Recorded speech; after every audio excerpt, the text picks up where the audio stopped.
listeners, and welcome to the latest episode of Extra Extra. It's all about whiskey. I remain your host, Jason JY. That man on the other side of the video feed that none of you can see remains Joshua M.H. Hatton. Lovely to see you, Joshua. Lovely to be seen. M.H. Hatton. And we're ready to spend an episode today. If you are new to the podcast, and please, there's no way you are, but it's Thanksgiving week, and maybe you're looking for a little break from family, and you're thinking, I'll listen into this extra, see what this is all about. Let me tell you, every episode, Joshua or I bring, oftentimes, a whiskey-related news story to the attention of the other. We read it in the first half, we riff on it in the second half, and we always, you can time your Thanksgiving turkey, only a portion of it, not the whole cook, but you can time us to a tight 35. What'll that get done, Joshua? A thigh, maybe? Yeah, if it's just the 30. You know what? It's been 34 years since I've even had turkey. So I imagine 35 minutes. Have you ever cooked a turkey in your life? I have, yeah. You've cooked a turkey? I used to help my mom. Okay, yep. Okay. You've been there. You've been in the kitchen. You've been the man dressing the turkey. Oh, yeah, I didn't have shoes on. It was the whole thing. Well, to be honest, you did put pants on it. That was your first mistake. Pants? Like UK pants or American pants? Why not both, Joshua? Why not both? So that's how this podcast normally works. We do have a whiskey-adjacent story to get to today that was sent in by Ian Bruce, a tremendous, tremendous supporter of One Nation Under Whiskey and Extra Extra. Before we do get to that, we do have some sad whiskey news to be sharing this week. Yes. And just before we started recording, you alerted me, Joshua, to the passing of Dominic Roscrow, who has been an incredibly well-regarded and incredibly supportive whiskey writer for many decades. Many decades, and he was young, 61 years young, a surprising passing, and seeing friends on Facebook and Instagram and just all pockets of the internet sharing their stories, sharing pictures of him. He left a hole for a lot of people, and if you are one of those people, our thoughts go out with you. He definitely left a hole. Yeah, back in the early days of Twitter, he was there. He was present. He was one of those named journalists, and we've kind of dipped into this a few times with Dave Broom when he's been on One Nation Under Whiskey. But Dominic took the bloggers seriously and saw the value of them. And I actually interviewed him when one of his books came out. This was, 12, 13, 14 years ago. Okay. And he was incredibly generous with his time. Yeah. And I felt on a par with him as we were talking whiskey and nerding about whiskey. He was a cool guy, and I'm really sad to see his passing. That's a nice story. I didn't know that. I don't know if I remembered you interviewed him. He and I had, just conversations back and forth on Facebook Messenger or through Twitter private comments or, whatever. Never met the guy, always seemed lovely to me, and he cracked a few jokes, which were always fun and welcome. And, sad to see someone go. Started his career as a music journalist before transitioning into whiskey. See, I knew I liked him. That's where I thought your story was going there. So, so Dom, you will be missed, and you were a good presence while you were amongst us on this planet. Indeed. So, with that said, you, Joshua, are in charge of bringing this article to our attention. Yeah. What do you want to tell us? So I'm at the helm here, and again, this article came to us from Ian Bruce, listener Ian Bruce, who's based in Scotland. And this article is in the Daily 750 website. And the headline is entitled, "What Sherry's New Regulations Mean for the Region." And listeners will know, we've done sherry episodes before. We were in Jerez. We've interviewed a gentleman at Lastau, which was a wonderful time there.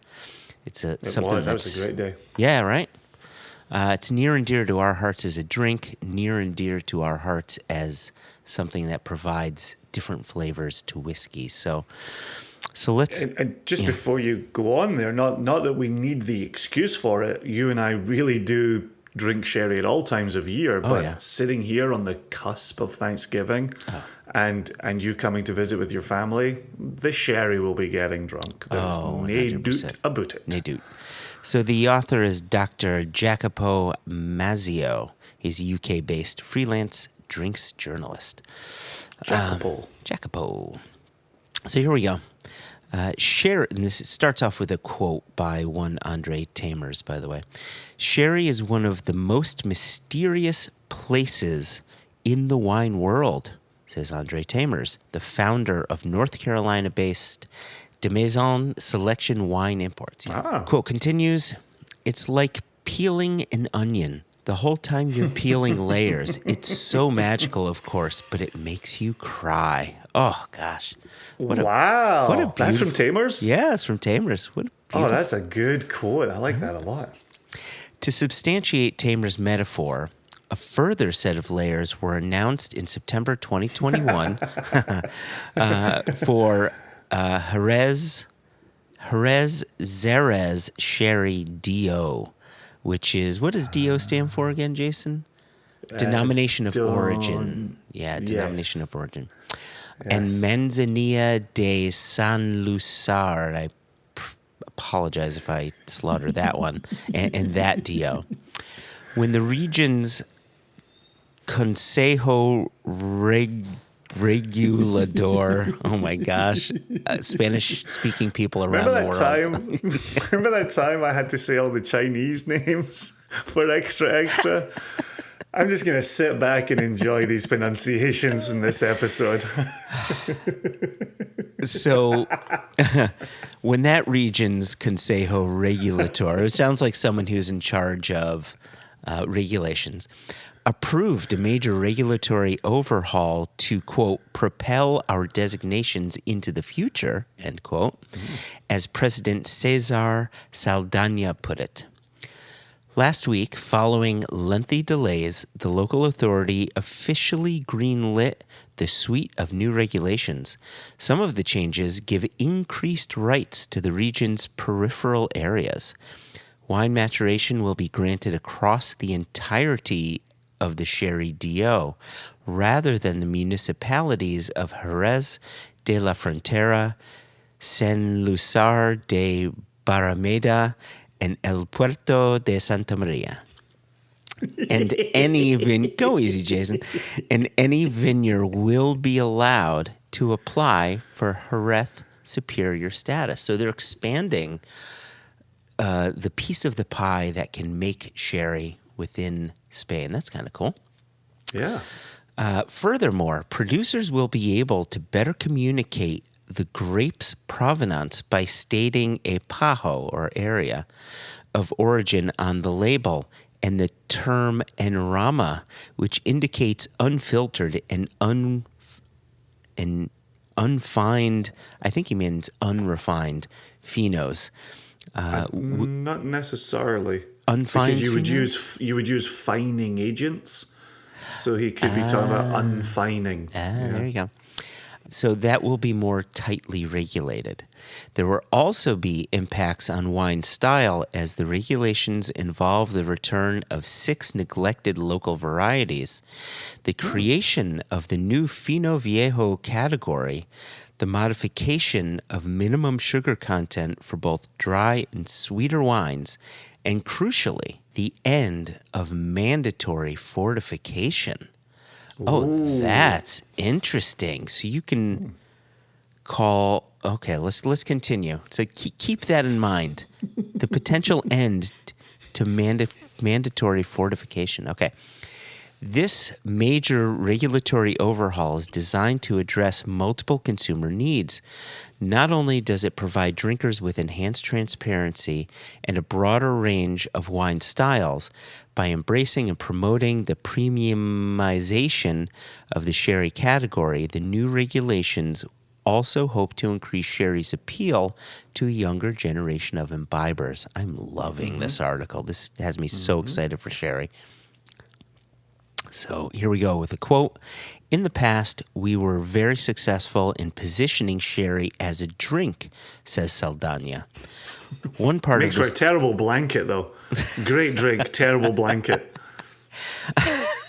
Hope that's not too controversial. But it works well as pants for turkeys. That's the thing. Oh, does it ever? Holy moly. The quote continues, one part of the strategy for the future of sherry is for it to become more of a wine.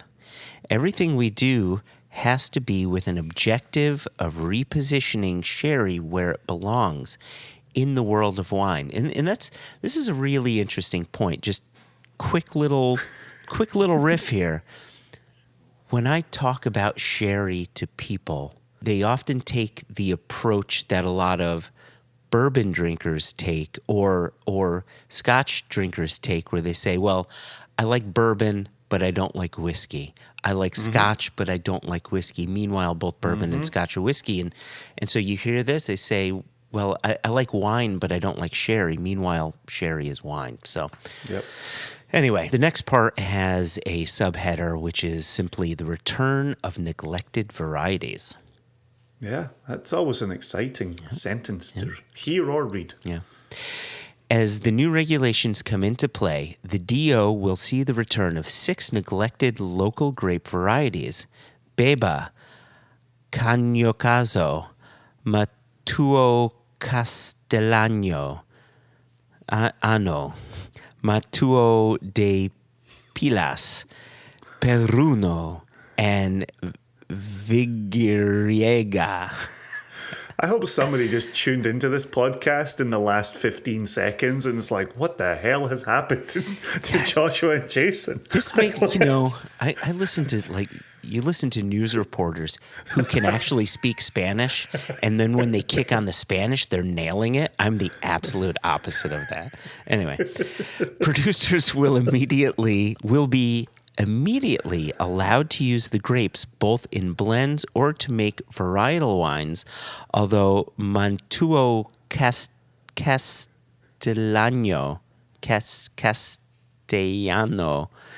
and Matuo de Pilas sherries won't be released until the grapes are added to Spain's National Register of Wine Grape Varieties, hopefully sometime by next year. The listeners cannot watch Jason absolutely collapsing in laughter. I can't breathe. The article continues, Jason. According to Saldana... Okay, pro level. Go on, yes. According to Saldana, Vigiriega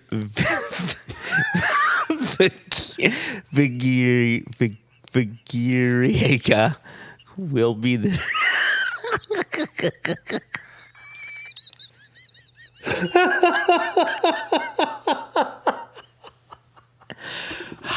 As an American, I feel like I should be able to nail these names. Anyway. According Sincere apologies to all Spanish-speaking listeners. According to Saldana, Vigiriega will be this development's real protagonist. Quote, we're still researching these varieties, but most probably the previously mentioned grape will play a major role here as it seems to respond. The previously mentioned grape. Oh, they put that on a label. The previously mentioned grape varietal. The grape varietal, formerly known as Vigiriega. Oh, gosh. Okay. Drink of water. We're still researching these varieties, but most probably Vigiriega will play a major role here as it seems to respond well to prolonged periods of drought, and climatic change is increasingly affecting our region, he says. For the first time this year, we've picked Palomino grapes in July 28th to be specifically. The previous record was 4th of August. Look at what climate change is doing to that crop. That's it, yeah. That's amazing. Yep, no doubt about it. Alongside an answer to the increasingly drier climate, the wider ampelographic portfolio taps into sommeliers and wine professionals' growing fascination towards indigenous varieties. Quote, I came across vineyards of older grape varieties there, and I was really excited, says Tamers. Quote continues, ours is a very geeky market. We're at the top end of the niche. That's what our customers want. Right? Isn't that a nice comparison to who buys single cask nation whiskeys, to who listens to this podcast? At the top of that exactly geeky what niche. I was thinking. Yeah. Yep, he's just said the right words for whiskey lovers who are dipping their toe into this episode. Yep, spot on. Andalusia's Viticultural Research Center, Rancho de la Merced, has been experimenting with these varieties, and so are the winemakers, including the Manifesto 119 collective of winemakers. I'm not familiar with that. An undertaking that originated from the very intent to resurrect the region's forgotten grape varieties. Quote, it's something that was needed, says Jordi Peranea, the wine director of Washington, D.C. based Jose Andreas Group that I know you're familiar with, Jason. Mm-hmm. Quote, I'm good friends with the winemakers Willie Perez and Ramiro Ibanez of Manifesto 119. They are pioneers of going back to the roots and understanding the varieties that are most adapted to the region. Having local grape varieties is a good selling point. It'll be good to be able to say to a guest that sherry is not just about Palomino Fino. So next headline is, or next subheader is, a spiritless sherry. And this is where they're going to be talking about fortification. Yeah, this is going to be wild. Yeah. The new regulations also end the mandatory fortification of sherry. In 2019, a proposal to allow the production of unfortified sherry was submitted for consideration, yet withdrawn shortly after. Quote, at that time, the Spanish ministry recommended waiting until we could submit all our proposals in just one document, explains Saldana. The quote continues. Ain't no one got time to read multiple documents. Just stick them in one, put it under the door, we'll get to it. Just Semadonna. Ain't nobody got time for that. Quote continues, so we withdrew it because we wanted to reach a consensus in 2021 on this broader set of modifications. The article continues, unfortified wines were common across the region before the addition of grape spirit became the norm from around the 18th century onward. Rather than to revive a historical practice, however, Tamers, who already imports some of the region's unfortified bottlings, believes that these sherries' appeal lies in their enhanced sense of place. Quote, we really need to start thinking of the terroir, he says. Unfortified sherry is an amazing concept. I think it's a great development. We will definitely bring them in. So far, we've considered them as sherry, even if they're not when talking to our customers, but it will be an added bonus if it says sherry on the label. Yeah, for sure. Yeah. Unlike other regulations, this change needs final EU approval to become law, which is expected to happen between January and February of next year. Quote, we've already spoken to the relevant EU authorities and they anticipate no problem, says Saldana. And here's another subheader for you, Jason. A more premium offering. Additional proposed modifications, such as the new Fino Viejo category and Pajo labeling, are designed to encourage sherry's premiumization process. Quote, all the efforts we are making are towards the younger, more educated, more involved consumers who are interested in premium sherry and value the diversity of our offering, says Saldana. Indeed, while sherry's competitive segment has been showing a steady decline across America and other key markets, the region's higher-end offering displays promising signs of growth.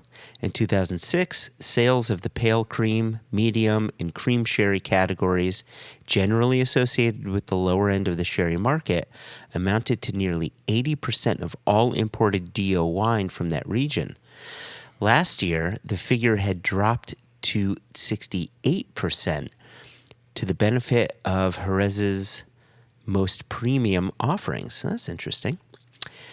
Quote, sherry has never been an easy category, but rather than simplify it, houses are doing the opposite, Saldana admits, explaining the rationale behind much of the new regulations. Quote continues, they're complicating their portfolio because that's what wine aficionados want. The revival that we're experiencing in some markets is paradoxically due to making sherry even more complicated. And that is the end of the article, Jason. That's the end? I feel like we just started. I know, right? That was a really intriguing article, and I'm curious to hear your thoughts on it. Yeah, I have more questions. Really? That's the end of the article? That's the end of the article. All right, well, let's take a quick break and we'll come back in the second half and we'll riff our socks off.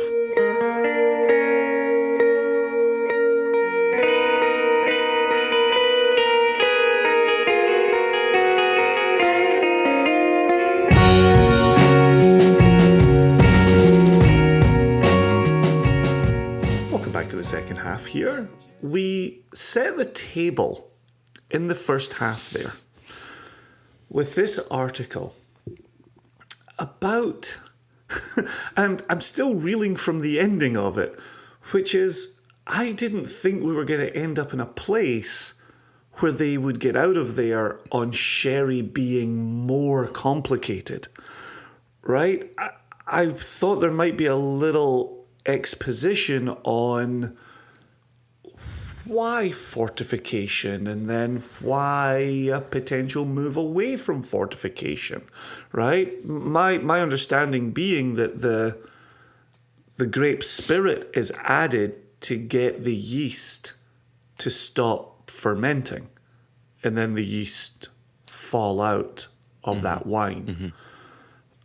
So that would just happen naturally. That would happen in another way. That would be like, what would we get from a sherry that's not fortified? I was hoping the article might say a few more words on that. If I'm understanding it correctly, I think you should word it a different way. They're not getting away from fortification. Rather, it sounds like they're including other wines. The mandatory fortification. Yeah, they're is removing going away.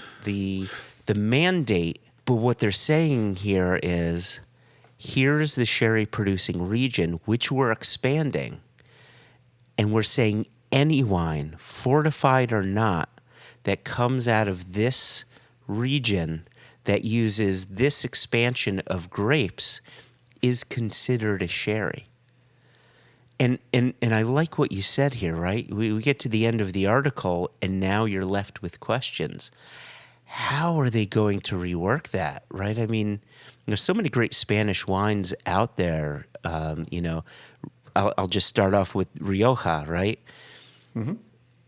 Now, obviously, the Rioja grape is not mentioned here, and so there will be no Riojas coming from Jerez. But my point is, Rioja is a wine coming out of Spain. It sounds like these grapes, if they just happen to make a wine coming out of that region from one of those 6 new grapes, it can be called a sherry. But that's when the question comes in. How are they going to, with this new complicated system, how are they going to educate their consumers on the difference between fortified, unfortified, yet still both are sherry? That, it's interesting that they would take this approach, given what we've seen in the whiskey world, where there's some marketing companies that seem to take the easier approach of dumbing some things down in certain areas to make it easier for the consumer, while those in Jerez are saying, no, we need to really expand this, put some more facets in here, and begin the education. Which, if you're looking to attract a new audience, sometimes that overcomplication can make it harder to bring them into the fold, because then it seems like, oh, I need to know so much about this before I can enjoy it. Like, I wonder if they'll come at it from the opposite direction and say, let's pour some fun things and talk about them. Tell me if you like it, and then let's talk about how did that come to be? How did that come to be in a bottle?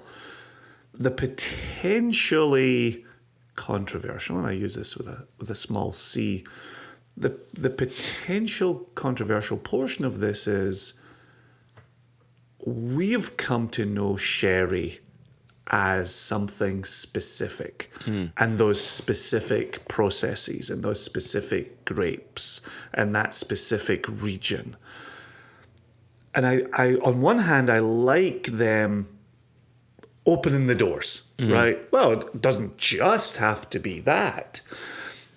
On the other hand, they're not turning over something that came into play in the last couple of decades, right? When they say 18th century practices there, like, that's significant. And one of the things you and I have talked about through Extra for different reasons is, well, we shouldn't let tradition be a barrier to new ways of thinking or new ways of responding to certain environmental needs. And climate change got mentioned quite briefly in that article as well. So I'm a little bit between a rock and a hard place where I'm like, yeah, you know, maybe we need to think about things differently. Maybe we need to talk about, maybe we need to produce things differently. But what does that mean for sherry that's meant something for 3 centuries? You're not wrong here, right? I get that a lot. Yeah. What does that mean? I think from this, there's some good possibilities. There's some good things to come for these traditional sherry producers that have been producing in a style that, yes, dates back 3 centuries. Like, if these new regulations are put into place, and it sounds like they will be with very little barrier, think about the freedom that it gives producers like Lustau, right? Like Valdespino, like all of these sherry producers who can now say, you know what? We're no longer tied to using the Palomino Fino grape. We're no longer tied to having to fortify all of our wines. We can create other wines that could bring people into our brand, and then create a hierarchy, maybe not a hierarchy, but create a different range of wines for consumers to enjoy. And if they came in because we had a more standard, not standard, but we had a more traditional style of wine that lives outside of Jerez, now produced within Jerez. Well, I mean, think about what we do with whiskey, right? You know, you discover a new distillery, and if you're new to whiskey, you say, well, let me try their reserve cask. Their, you know, and say, oh, okay, that was kind of good. I liked that. Let me see what their 10-year-old is like, right? And so I do like that. On top of it, I wonder if some producers who are within Jerez producing non-fortified wines, giving them the ability to call their wine a sherry, would do the opposite of what Lustau and these others are doing, where maybe we can get into fortification. Maybe we can create our own range. You know, I think about some of the conversations I've had with Tal from M&H, and, you know, they're using a multitude of casks from the wineries in Israel. And a lot of these wineries, it's just a standard practice that they're creating fortified wines and non-fortified wines to cater to their consumers. And that's been successful for them. So maybe that same application on Jerez will be successful to these Spanish producers. Well, I can't help but think about the elephant in the room, which for us as whiskey consumers first and foremost, and with whiskey listeners first and foremost, the elephant in the room is the sherry industry is on the bones of its arse, right? People are not buying sherry in anywhere near enough numbers for this industry to be sustaining.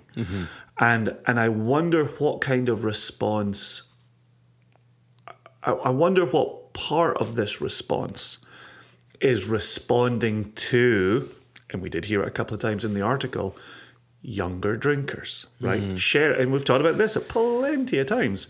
Sherry is what your granny drinks at Christmas, right? You know that's wrong. I know that's wrong, right? Yep. My granny's dead. She's not drinking anything at Christmas, right? It's not an old person's drink. It's an incredibly delicious drink that has a very real position and a role to play in the 21st century. And we've tried telling people that, and I'm sure some listeners of this podcast have tried telling people that, but it still kind of exists there. So how do you really get away from your consumer thinking that? How about you offer them something that's sherry that your granny has never even heard of, and you say, that's yours to discover. Come on in the door, taste this, make this yours. We've got a slightly different version of that going on in the US with bourbons. Okay. Where bourbon was your grandpa's drink. And so then the generation under grandpa wasn't really drinking it, wasn't really excited about it. But grandpa's grandkids kind of discovered it for themselves. Yes, they did. And started taking ownership. And there are still some distilleries that are considered grandpa's distillery. But if you stay away from that as a younger person, you're like, this is my distillery over here. Let me tell you about this distillery. So we have seen those generational shifts when doors have been opened and consumers have walked right through them. And I'm trying not to be my usual nervous Nelly self. And I'm trying to embrace the goodness of, look, the things that you love to drink, Jason, are not going away. Those will still be available to you. Go ahead, fill your boots, drink away. If you want to go and explore these non-fortified sherries, go for it. If you don't want to, there's going to be young people quite happily walking in the door to try it. So I'm trying to understand the larger lay of the land. Yeah, I'm thinking ahead a bit on whiskey producers sourcing sherry casks, right? You've got, to date, if Macallan, Glenallachie, Tamdhu, insert Glenfarclas, insert Speyside distillery here that happens to use sherry cask for predominantly for their whiskey production. Well said. Well, carry the two. In the past, and especially in the more modern past, it's been casks that have been seasoned with Oloroso or PX and then sold to whiskey producers because no one was drinking the sherry. And now will be producing new styles of sherry, unfortified, different grapes. My guess is they'll figure out the logistical component, when it comes to sourcing these sherry casks, to know exactly what kind of sherry, because you can already request, hey, I want Amontillado casks, I want Fino casks. I guess my question to you. Whoa! Nobody saw a question coming out of this build-up. Nobody.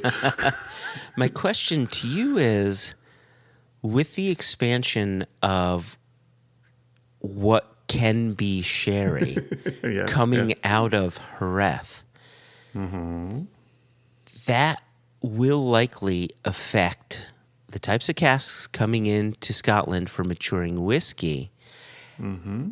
How do you think that's going to shape the flavor of whiskey moving forward with these new styles? Do you think over a period of time we're going to simply see more and more wine casks being used and palates changing over a 10-year period? What is it going to look like?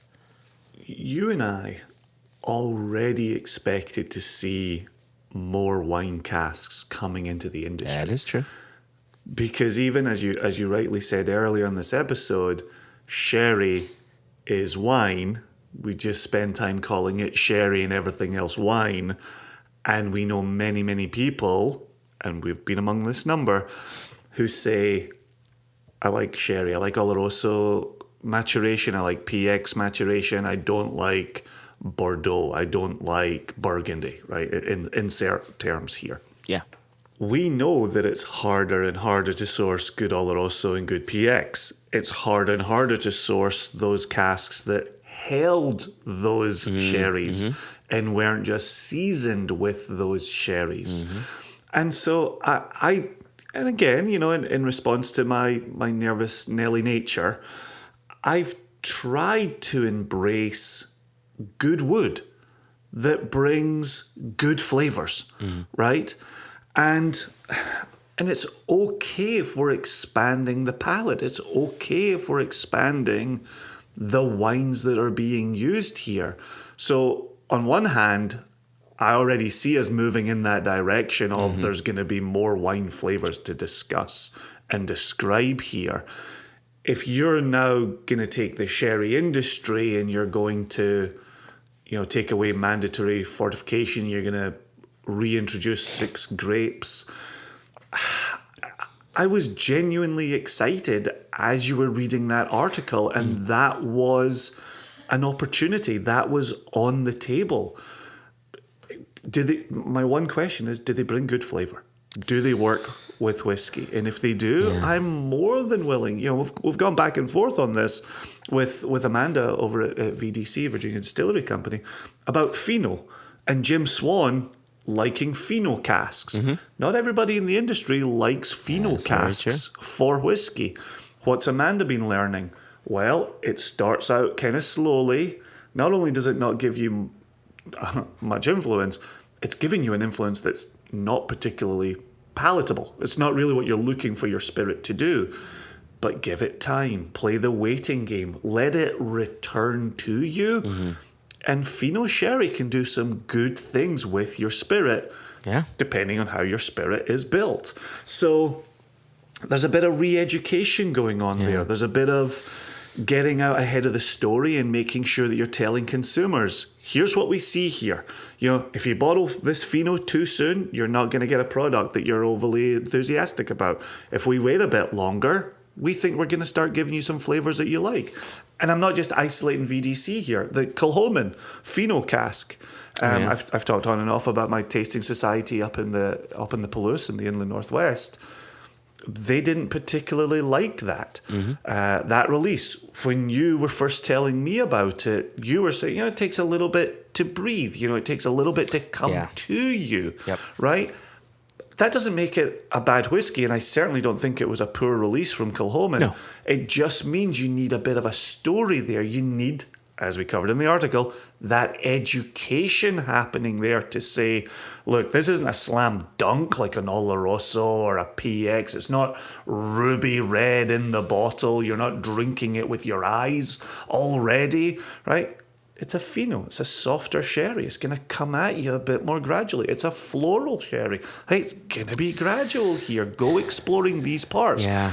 And I think with this expansion that we're talking about today, there's going to be education for the whiskey consumer as well as the sherry consumer. I also think that there's going to be education for the whiskey producer.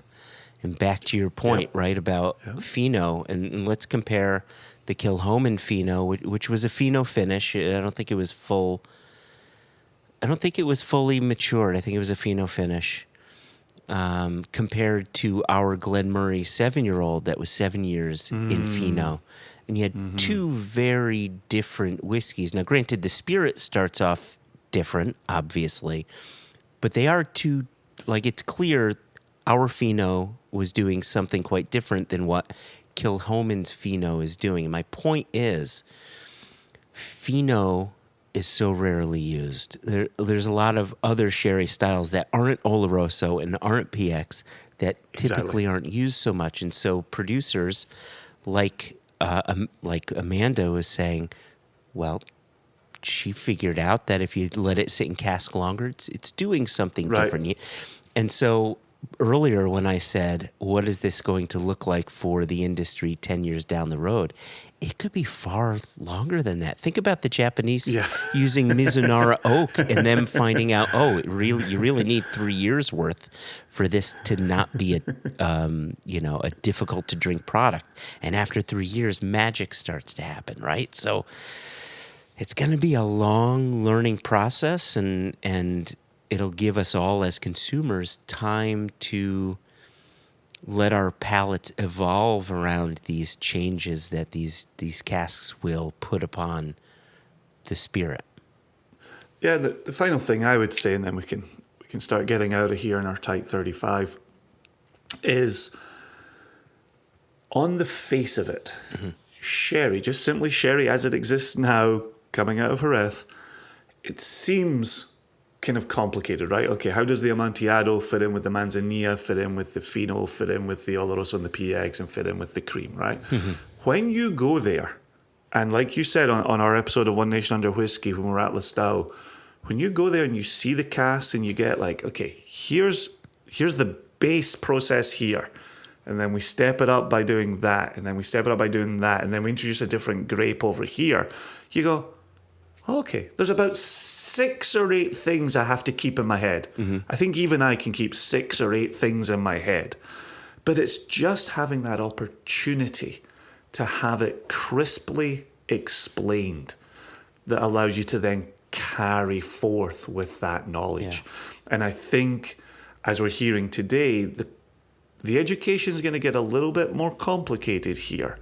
But if they can keep a crisp delivery, and they can let the consumer leave a tasting, a presentation, or what have you, holding 6 or 8 things in their head, they're going to have success. And if they don't get ahead of that education, they won't. Speaking of crisp deliveries, you want to end our episode there? This is one of our crisper episodes.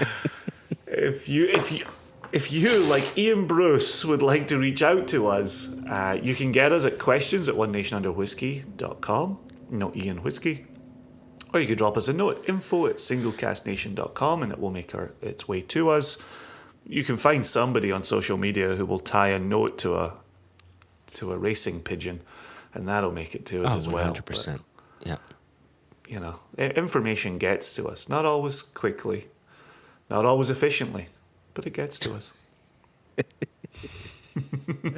All right. If you're one of the many in the US celebrating Thanksgiving, we wish you a very happy one. If you're dotted around the rest of the world, we hope you have a good Thursday and continue to enjoy your November.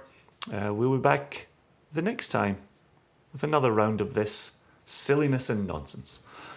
Until then, Joshua, until then, dear listeners, thank you and peace. Peace.